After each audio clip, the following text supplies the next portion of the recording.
놀랍게도 1987년에 이문열 작가가 우리들의 일그러진 영웅을 통해서 그려냈던 시골 학급의 모습은 최근 국민의힘의 모습과 다 있습니다.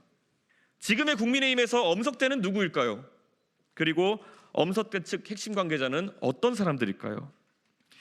누군가가 전당대회를 반장선거에 비유했던가요? 반장선거를 통해 엄석대가 권력을 획득하면 그 권력이 무한하던가요? 이제 곧 투표가 시작되는 전당대회에서 천하람, 허은하, 김용태, 이기인 네 후보는 지금 소설 속의 한병태와 같은 위치에 서 있습니다.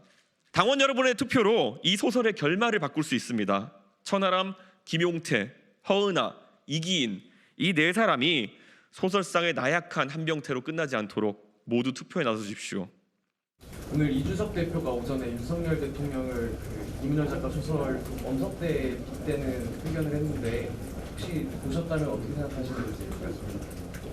저는 그 글을 보면서 엄석대가 이재명을 지칭한 것으로 이해했습니다. 장유성 기자는 이 엄석대, 이준석 대표가 얘기했던 엄석대가 누굴 지칭한 것 같습니까? 지금 이 김기현 후보는 이재명 대표라고 얘기했는데 누구를 지칭한 걸로 들으셨습니까? 김기현 후보 표정이 굉장히 재밌는데요. 그 많은 언론이 예. 그 윤석열 대통령이라고 지칭을 하고 있죠. 예.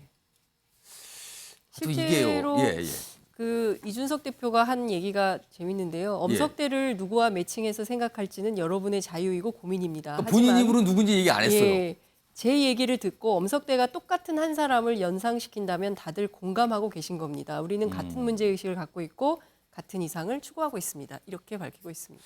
그러니까 오늘 기자회견한 것도 사실은요. 이 천하람 후보가 뭐랄까요, 약진을 하긴 했는데 지금 뒷심이 얼마나 갈 것인가 아주 약간 부족해 보인다 이런 평가 받고 있거든요. 그래서 오늘 아마 호소라는 기자회견을 한 것 같은데 그러면서 이 얘기 한 소설 속의 주인공 얘기를 꺼낸거든요. 김우영 위원장께서는 엄석대가 누구로 들으셨습니까? 뭐 양두구육 이런 말보다는 그래도 비유를 잘한 것 같습니다. 좀 점잖은 표현입니까 그나마? 예. 저 우리들의 일그러진 영웅은 많이들 읽어봤잖아요. 예, 유명한 예, 소설이죠. 그 학급을 어떤 소통과 대화로 서로 이렇게 조화를 이루는 게 아니고 강압과 힘에 의한 지배로 예. 그렇게 하는 그 과거에 이제 어떻게 보면 전근대적인 그런 문화 그런 리더십을 상징하는 사람이 지금 누구겠습니까? 알겠습니다. 지금 뭐 그래서 이준석 전 대표도 직접 본인이 누구라고 얘기하는데 뭐 상상해 보세요. 약간 이렇게 던졌어요 지금요. 그래서 그거에 대해서 갑자기 엄석대라는 이름이 오늘 기사에 계속 들어가고 있는 상황입니다. 일단 그만큼 지금 막판이거든요. 당대표 후보들의 경쟁이 그래서 약간 호소전을 벌이고 있는데 다음은요. 안철수 후보와 김기현 후보가 뭔 한 가지 산을 놓고 약간 주고받듯이 하는 상황이 벌어졌는데요. 그 모습을 영상으로 확인해 보겠습니다. 윤석열 정부의 성공은 단일화가 옳았음을 국민으로부터 인정받는 것이기에 윤석열 정부의 성공을 위해 저는 최선을 다할 것입니다. 유감스럽게도 단일화의 진정성과 역사적 의의를 부정하고 깎아내리려는 일부 세력이 있습니다. 저는 그분들께 분명하게 묻습니다. 제가 윤석열 대통령과 단일화해서 정권 교체를 이룬 것이 잘못된 결정이었습니까? 대답해 주시기 바랍니다.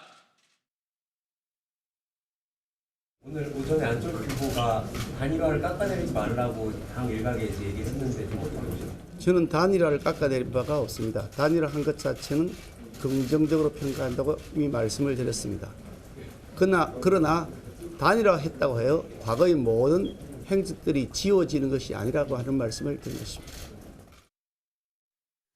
자, 지지율 1위를 달리고 있는 김기현 후보 그리고 2위로 추격을 하고 있는 안철수 후보 치열하죠. 1, 2위니까 굉장히 좀 날도 서 있고요. 치열합니다. 이런 상황이 있고요. 그런데요. 이런 가운데 대통령실 관계자가 포함이 돼 있는 단톡방에서 무슨 일이 있었다. 이게 좀 보도가 됐거든요. 이와 관련해서 안철수 후보 측이 강하게 또 반발하는 목소리가 오늘 있었는데요. 그 모습 확인해 보겠습니다. 대통령실 행정관들이 단톡방에서 특정인을 초대하면 이 초대된 특정인들이 김기현 후보 지지, 안철수 후보 비방하는 홍보물을 지속적으로 올린 것입니다. 이번 전당대회 정말 순수한 정당의 행사입니까? 아니면 처음부터 김기현 후보를 당대표 만들기 위해서 대통령실과 특정 세력들이 벌이는 은밀한 협잡입니까? 윤석열 대통령께서는 그동안 당무에 개입하지 않겠다고 여러 차례 말씀을 하셨습니다. 저는 이번에 왜 대통령실 공직자들이 대통령의 이런 말씀을 어겼는지 매우 궁금합니다. 이상희 교수님, 그러니까 오늘 한 언론의 보도를 통해서 알려졌고요. 그렇게 안철수 후보처럼 저렇게 강하게 반발하는 반응을 보였거든요. 이 상황 어떻게 읽고 계십니까? 일단 안철수 후보의 발언 그리고 이번에 이제 김영우 전 의원의 발언 예. 이 얘기를 총체적으로 들어보면은 굉장히 좀 조급하다는 그런 느낌이 좀 들어요. 우선적으로 안철수 후보 같은 경우에 단일화에 대한 역사적 의의 이런 것들 부정한다고 그러는데 제가 알고 있기로는 아직까지 뭐 단일화에 대해서 역사적으로 부정하거나 의미를 축소시키라 이런 기류는 보이지 예. 않습니다. 뭐 이런 건 한마디로 이야기해서 전체적인 비윤석열 전선의 예. 선두로 자리를 만들겠다라는 어떤 캠페인 전략의 일환으로 좀 이해가 되고요. 그다음에 이 단톡방 얘기는 예. 뭐 단톡방 결론적으로 단톡방 얘기는 좀 결론적으로 좀 뭐 조심해야죠. 대통령 비서실에 있는 사람은 입이 있으되 없음이라는 말을 기억을 해야 됩니다. 말을 안 해야죠. 기는 일단 이 보도가 사실이라고 전제하게 된다면 좀 조심했어야지 이런 조심했어야 말씀입니까? 되죠. 그래 좀 지금도 굉장히 예민한 시기 아닙니까? 예. 이것이 또 당원 100%의 당대표 경선 선거를 앞두고 여러 가지 지금 갈등이 첨예화되는 상황에서 그렇습니다. 대통령실이 이런 빌미를 줘서는 안 된다는 생각인데 예. 다만 이건 있습니다. 기사를 보니까 단톡방의 구성원들이 사회 수석실이더라고요. 예. 사회수석실은 이건 뭐 전체적으로 언로가 굉장히 열려 있어야 되는 그런 수석실입니다. 예. 여러 가지 이제 일반인들과 그리고 시민 단체에 있는 사람들 이런 사람들과 다양한 의견을 주고받을 수밖에 없고 여기에 때에 따라서는 유의미한 정보라든가 유의미한 민심을 예. 듣기 위해서 여기에 동조를 해야 되는 그런 부분도 없지 않았습니다. 그건 뭐 제 경험상 이야기를 해드리는 부분인데 예. 그런데 이런 부분들이 대통령 사회문화수석실에서 이걸 단톡방 일반인이 왔는데 나갈 수 있는 가능성이 있을 것이라고 저는 짐작을 못했을까. 어느 정도는 저는 했다 봅니다. 왜냐하면 예전에도 이런 사건들이 좀 있었기 때문에. 그러니까 그런 게 나중에 누군가 통해서 전해질 수 있다는 건 왜 몰랐는가? 그냥 뭐 아주 뭐 좀 조심성이 없다고 봐야 되겠죠. 부정적으로 이야기하면. 예. 그러나 사회수석실이라는 그런 특성 때문에 여러 가지 의견을 듣기 위해서라면은 예. 그것을 거부하거나 또는 거기에 대해서 동조를 하지 않거나 이렇게 되면은 다양한 의견 자체가 안 들어오는 경우도 있다라는 점을 좀 말씀을 드립니다. 네. 그러니까 말씀을 종합하면 약간의 사고가 난 것 같다 이런 말씀을 들리기도 하네요 지금요. 그걸 가지고 너무 좀 침수봉대하는 것 같아서 알겠습니다. 근데 지금 뭐 안철수 후보 측에서는 강하게 반발하고 있거든요. 그러니까 이거 아마 오늘도 이렇게 얘기했으니까 내일도 아마 얘기 꺼지지 않을까 싶기도 한데 아무튼 기다려 보고요. 자, 정치 와이드의 하나의 코너입니다. 지금부터 미니 인터뷰 진행해 보겠습니다. 자, 오늘 미니 인터뷰 대상은요. 오늘 패널로 출연하셨어요. 조수진 의원인데요. 또 다른 직함이 있죠. 국민의힘 최고위원 후보입니다. 자, 최고위원 후보 자격으로 오늘 인터뷰를 좀 한번 대상으로 한번 해보겠습니다. 자, 패널 분들 다른 패널 세 분께 제가 미리 좀 당부를 드렸어요. 질문을 각각 준비해 주시고요. 질문 시간은 20초, 그리고 조수진 후보께서는 답변할 때 한 1분 정도 해주시면 좋겠다고 했습니다. 자, 우선 먼저 김우영 위원장께서 질문하시죠. 네, 찾느라고 힘들었는데요. 예. 조수진 후보는 국민의힘 그 여성 국회의원으로서 여성 권익 신장이나 이런 데 대해서 의지가 있는 표현을 좀 하셨더라고요. 과거에 이제 여가부 폐지는 또 다른 분열의 정치다라고 이제 이준석 그 당시 대표를 비판한 바가 있습니다. 예. 지금도 그 여가부 폐지에 대해서 그런 소신을 갖고 계시는 건가요? 민감한 질문 나왔습니다. 네. 예. 우선 여성의 인권 신장에 대해서는 우리 모두가 모두 노력해야죠. 더더욱이. 그리고 아직까지 공직이라든지 여러 분야에서 여성의 유리천장이 존재하는 것도 사실입니다. 그러나 이 여가부 같은 경우에는 윤미향 의원으로 압축될 수 있듯이 여성의 인권 신장이 아니라 어떻게 보면은 윤미향 의원 같은 사람에게 집중적으로 지원을 했기 때문에 존폐 논란이 있었죠. 그래서 이 여성가족부의 기능을 재정립하자는 데는 이견이 없습니다. 알겠습니다. 자, 이번에는 장윤성 기자 질문하시죠. 저하고 또래가 비슷한 예. 아들을 키우고 계신 엄마로 오. 알고 있습니다. 예, 예전에 저하고 국회에 같이 출입할 때 인연이 있는데요. 아, 그러시군요. 예, 정순신 국가수사본부장 아들의 학폭 사건 예. 관련해서 상당히 많은 논란이 있습니다. 음. 엄마로서 좀 그 사건 어떻게 생각하시는지 하나 하고 예. 그다음에 이번 사건과 관련해서 책임을 져야 한다면 누가 책임을 져야 한다고 생각하시는지 여쭙겠습니다. 네. 우선 정순신 변호사 사건 관련해서는 저도 굉장히 놀랐어요. 이거는 국회의원을 떠나서 금방 말씀하신 대로 자녀를 키우고 있는 엄마로서도 놀랐죠. 이 학교 폭력은 굉장히 우리 사회의 병폐고 그리고 어떻게 보면 우리가 이 병폐를 줄이기 위해서 모두가 다 노력을 해야 됩니다. 그리고 이번 사건이 더 커진 것은 단순히 학교 폭력 문제만이 아니라 아빠의 영향력이 개입됐을 가능성 때문에 굉장히 이 여파가 컸습니다. 그래서 이 문제는 공직 후보자 스스로가 예. 본인이 어떤 준비가 돼 있는지 적합한지 여기에 대해서 분명히 밝혔어야 된다는 점에서 대단히 안타깝고 아쉬운 점이 남고요. 예. 그래서 이 부분을 검증을 어떻게 우리가 보완할 것인가 오. 이 부분에 대해서 제도적 노력이 있어야 됩니다. 그리고 또 저는 굉장히 그 언론에서도 지적한 것이 수시 입학, 정시 입학, 전형마다 이 학교 폭력을 용인하느냐 마느냐 여기에 대해서도 굉장히 충격이 컸어요. 예. 그래서 각 대학의 입시 전형에도 이 문제는 분명하게 반영돼야 된다고 생각합니다.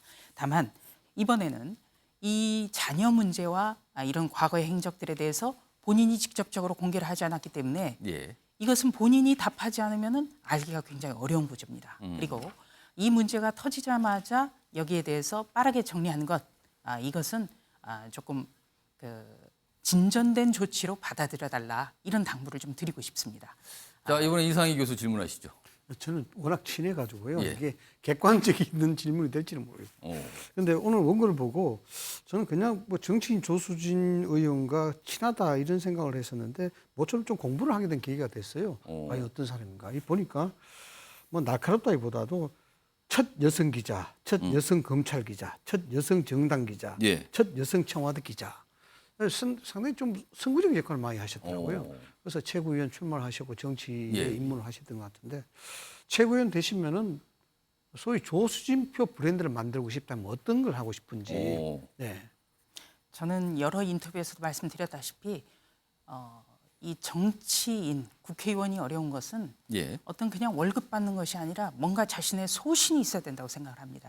저는 지난 2019년 가을 조국 사태를 보면서 정치 참여에 대해서 진지하게 고민을 했고요. 그리고 또 여러 가지 지금 사회 현상, 정치가 어떻게 보면 가짜 뉴스를 만들고 예. 국민을 분열시키고 이런 데 되기 때문에 국민 통합, 상식적인 사람들이 힘을 받는 그런 건강한 정당을 갖고 나가고 싶다라는 소신이 있습니다. 그리고 국민 통합의 한 가지 우리가 방향이 성별을 넘고 지역을 넘어야 되거든요. 그런데 예. 과거 문재인 정부를 들어서면서 우리가 어떻게 보면은 동서 갈등이라든지 지역 갈등이 훨씬 더 심해졌습니다. 예. 그래서 저는 국회에 들어와서 누가 뭐 보든 또 누가 관찰하든 이런 걸 떠나서 특히 우리 당의 불모지인 호남에 대해서 굉장히 공을 들여왔습니다. 예산 지원이라든지 그쪽 지자체장 단체장들이 현안을 호소할 때 다 들어드리고 수시로 갔습니다. 예. 이 부분에 대해서 저는 계속해서 노력하고 또 가시적인 열매를 맺을 수 있도록 더 보여드리겠습니다. 자, 세 분 질문하셨고요. 제가 추가 질문 하나 좀 드릴게요. 네. 평소에 뭐 여러 기회에 말씀하시고 뭐 언론 인터뷰 중에서 이런 말씀을 좀 하신 걸로 제가 알고 있는데 지금 국민의힘 내 이른바 이제 이준석계가 민주당의 사실상 이중대로 보인다. 뭐 이런 취지의 말씀을 계속 하셨군요. 어떤 이유에서 그런 말씀을 좀 하신 건가요? 저는 오늘 이준석 전 대표가 일그러진 우리들의 영웅이라는 소설을 꺼냈을 때 이것은 자신에 대한 이야기 아닌가 저는 그런 생각을 해봤습니다. 예. 2년 전 우리가 야당일 때 30대 영선을 혁명적인 조치를 통해서 당대표로 보여주려고 했던 것은 이준석 현상에 대한 예. 그러니까 이럴 정도로 우리가 어떤 그 변하고 있다. 이런 처절한 모습을 보여주기 위한 선택이었거든요. 예. 이준석 현상을 우리는 선택했는데 그것을 자신에 대한 어떤 맹목적인 지지로 해석을 한 것이죠. 그리고 또 대통령과 또 우리 내부를 향한 예. 이른바 내부 총질 어. 여기에 대한 여념이 없습니다. 그리고 걸핏하면 가출하고 대통령 후보 발목 잡고 지금도 발목 잡고 있어요. 어떻게 대통령을 일그러진 영웅의 뭐 엄석대 비유를 한다든가 그렇죠? 그리고 정순신 변호사 사건이 예. 윤석열 정부에 마치 명운을 좌우하는 것 같이 몰고 가는 것. 이거는 더불어민주당 이재명 대표도 하지 않는 것이거든요. 예. 그렇다면 이게 이중대의 모습이죠. 이건 대단히 잘못됐다.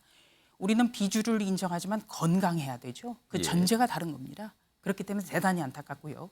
젊어서 실수는 할 수가 있습니다. 그러나 자신의 도덕적 결함을 전혀 인정하지 않고 반성도 성찰도 하지 않고 누군가 대리인을 내세워서 분탕질하는 것. 이거야말로 청산돼야 될 구태고 수구다. 저는 그렇게 생각합니다. 오늘 조수진 후보의 요 얘기에 대해서 이준석 전 대표가 어떤 반응을 보일 수도 있을 것 같아요. 한번 기다려 보고요. 자, 지금까지 미니 인터뷰 진행해 봤는데요. 조수진 국민의힘 최고위원 후보였습니다.